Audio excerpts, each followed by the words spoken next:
Good afternoon and welcome to Good Works. My name is Chris Kerr with the Ignatian Solidarity Network. For those who don't know, for over the past 15 years, the Ignatian Solidarity Network has been uniting the Ignatian family, meaning the Jesuit network, as well as those who are inspired to work for justice through the spiritual tradition of St. Ignatius of Loyola, to build a more just world through faith-based social justice formation, education, and advocacy. If you haven't already, please check out our website, ignatiansolidarity.net, and like and follow us on social media to get the latest advocacy alerts, educational resources, and much more. Good Works, responding to COVID-19, features partners from the Ignatian family working diligently to support the needs of community members through direct service, accompaniment, and advocacy in the wake of the COVID-19 pandemic. Joining us today are Vicki Giudice and Emily Wayne from the Harry Tompson Center in New Orleans, Louisiana. The Harry Tompson Center is a faith-based organization providing day shelter services to homeless individuals in the downtown New Orleans area. Founded in 1999 as a Ministry of Immaculate Conception Parish in New Orleans, the Harry Tompson Center provides a variety of services, including hospitality, hygiene, health, and housing navigation services to those experiencing homelessness, with the goal of reintegrating as many as possible back into mainstream society. So we're glad to have you with us today. Vicki and Emily, welcome. Thanks for being with us. Thank you. Thanks for having me. I've actually had the chance to visit the Harry Tompson Center, and it's an amazing facility, and I can only think of the important work it's doing right now in the midst of this crisis. Looking back over the past couple months, thinking before the pandemic began, as well as how you're responding now, can you give us a little bit of an overview? Help us understand the work that was happening at the Harry Tompson Center 2 months ago, before all of this developed, and then how that's maybe ways it's changed, and maybe in some way maybe things have stayed the same, over these past couple months. So, Vicki, why don't we start with you? Okay, and thanks, Chris, for having us and being interested in the work of helping the homeless in New Orleans.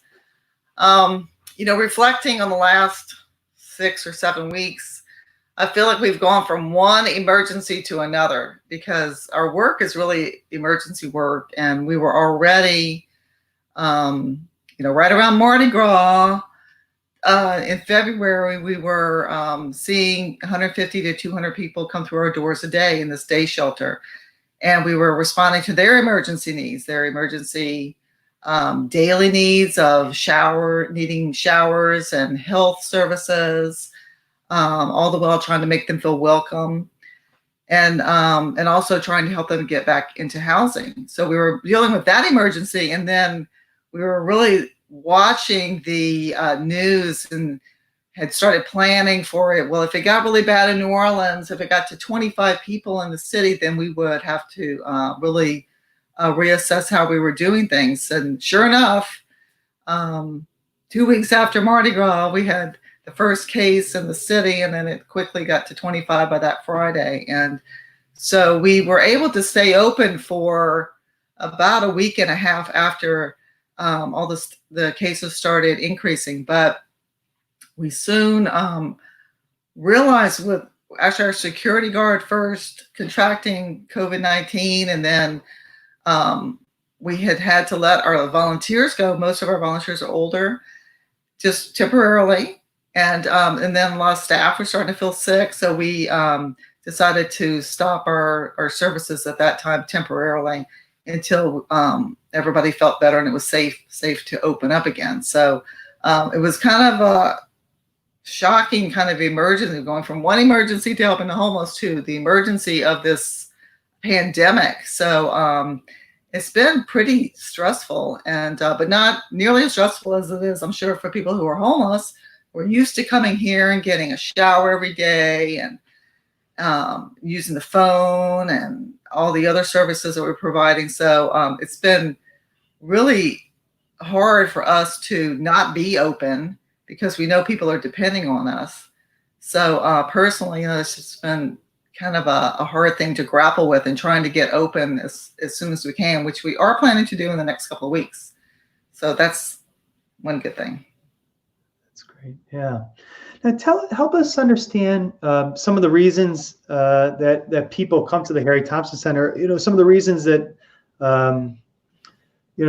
they seek out your assistance there. What are maybe what are some of the common threads of stories that you hear from people who are seeking assistance, things like that? Mm-hmm.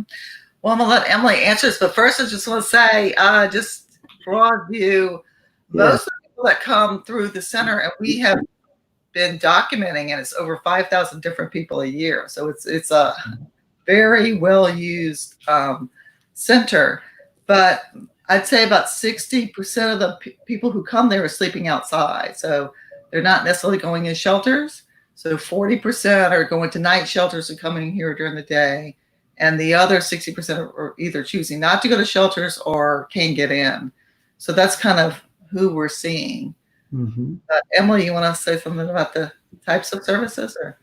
Oh, yeah. Well, I was just going to mention, people come through our doors for a variety of reasons. It could be someone that's been homeless on the streets for several months to someone it's their first day being homeless.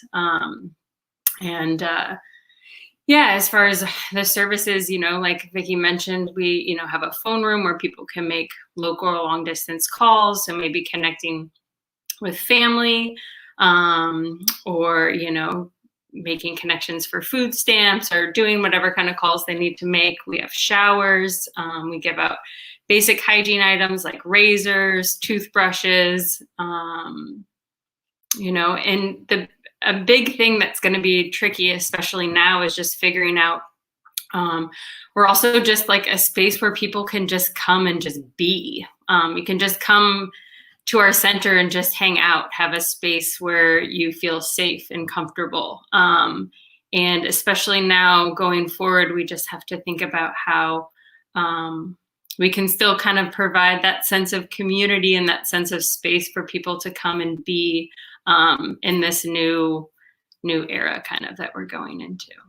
Sure. As you've talked about kind of getting up and running again, what are some of the most challenging things that you're trying to navigate in terms of ensuring people's health and safety, both of those that you're assisting as well as your staff and volunteers? What are some of the things that seem most precarious or challenging to address?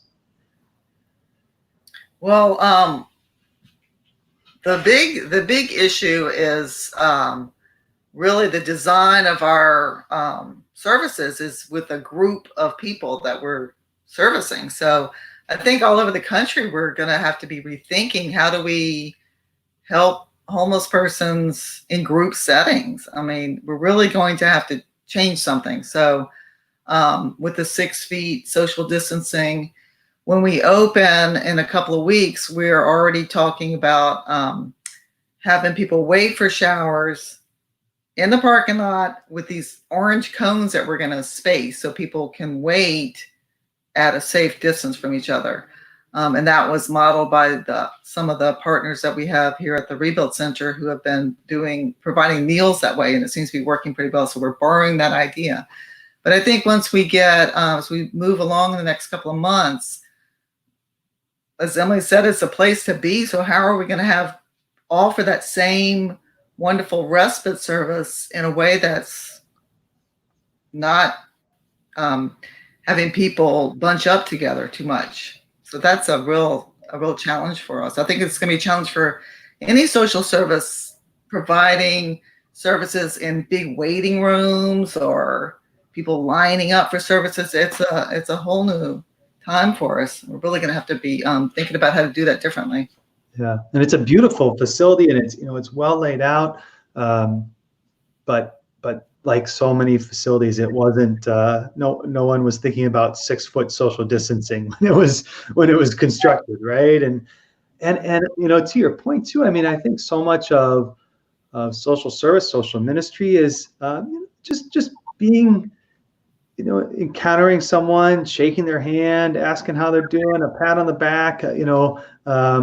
What is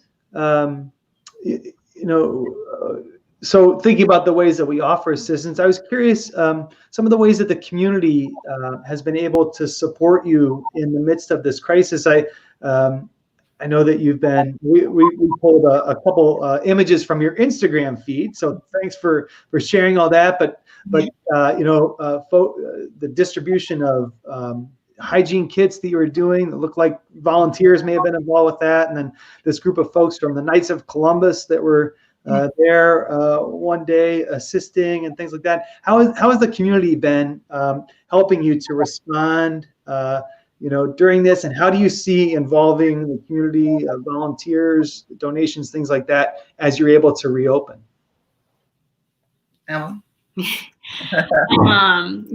We've been really fortunate with people reaching out, really feeling the urge to want to help in some way. So that one picture there of me with Merlin from the Knights of Columbus, they did a donation, and so there's lots of socks and underwear and some backpacks, and so it's going to be extremely helpful to have all these items.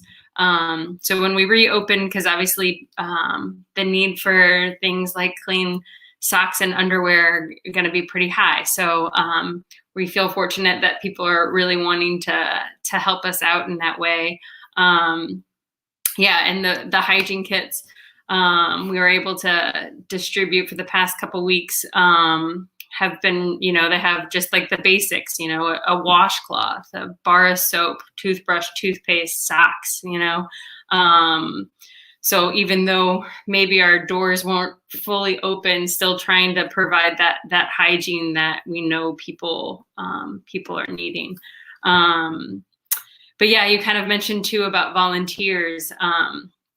The Harry Tompson Center has just been extremely blessed with like the amount of volunteers that we have. We have on a weekly basis, we have anywhere from 25 to 30 like regular volunteers that come. So, but like Vicki mentioned, when everything was first coming out, we, even though when we were still open, we had asked our volunteers, just to stay home, just as we were trying to figure out the situation as it was unfolding. So, it's going to be really interesting how we can, still, I know I still am in communication with them, and they're very eager to get back, but also want to do it when it's safe for everyone. So,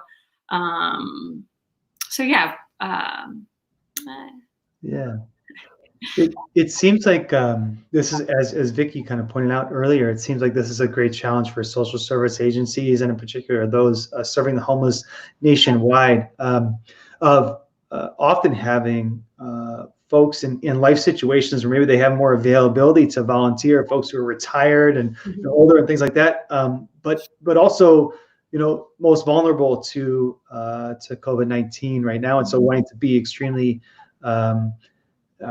careful about how they care for themselves and ensure that they don't end up sick. If they're sick, they can't help anyone later on, maybe, or something like that, right? So how do you see, so you talked a little bit about some of the practical pieces. You see the pandemic having impacts on the work of the Harry Tompson Center, as you move into the farther off future, changes in the way you approach the general offering of services, things that, especially as you think of other parts of the year and how this might impact things that happen and ways you support people in other parts of the year. Any thoughts on that so far? Well, we have had some preliminary discussions with staff about how we would do that. So we're going to start small. We're going to start with our shower services and then see how that goes. And we're going to start with not as many as we used to do. We usually do like 75 to 100 showers. We're going to start with 20 a day. And then as we start feeling more comfortable and the cases go down, which they have been in New Orleans, then we'll try to start expanding phone services and some of the other things that we do, which is distribution of medications, over-the-counter medications, and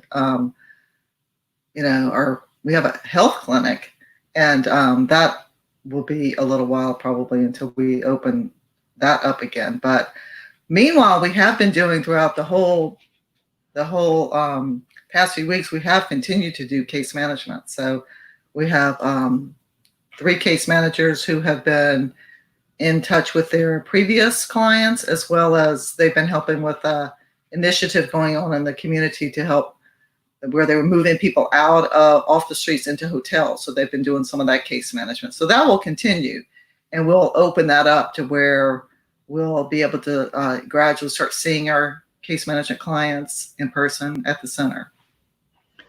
That's great, and I have to think that's a really important part of your work, because it the case management support that hopefully enables people empowers people to not need the other services you provide. And so, can you tell us a little bit about how that usually works in terms of some of the ways case managers are able to assist folks, and what are the prospects for more sustainable housing for people as they move off the streets and things like that?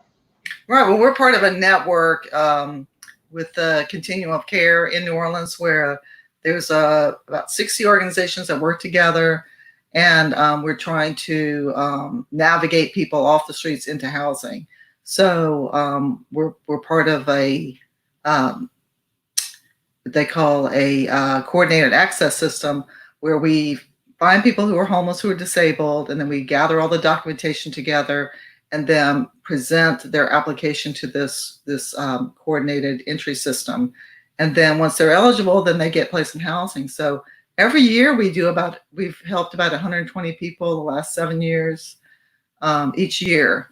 And it's almost 1,000 that we've helped in the last 7 years move off the streets, and now they're not homeless anymore. So that's pretty exciting, and we're continuing that even this day. And Vicki and Emily, what would you say are the what's the recipe that provides someone kind of the assistance they need? In other words, what are the things that you see are the most important in terms of supporting someone kind of moving off the streets and into a more sustainable housing situation? Well, thanks, Vicki. I mean, there's obviously lots of components that are involved. I think one of the first things is forming that relationship with them, so that they feel comfortable coming to you for assistance. Some of the folks that we work with are maybe, well, again, like we have a variety of people, but some people that are the most vulnerable are the quietest ones, and maybe won't seek out assistance, or maybe are very hesitant on seeking assistance. So that's the nice thing about the center, because we provide those other services of just showers and a phone room, so they can just come and we become familiar faces. We form that relationship. They trust us. So when it comes time to sitting down to do, a stack of paperwork, it's easier to do that with a familiar face that they do believe we have their best interest in mind. So I think that's one component that's the most important, is just having that relationship. And then it's just, access though too, I don't, like many places, affordable housing is in demand here in New Orleans. So a lot of the people that we work with, we try to get into this permanent supportive housing, but those slots too are limited. So just working with what we have, but initially, forming that relationship to start the process. Sure.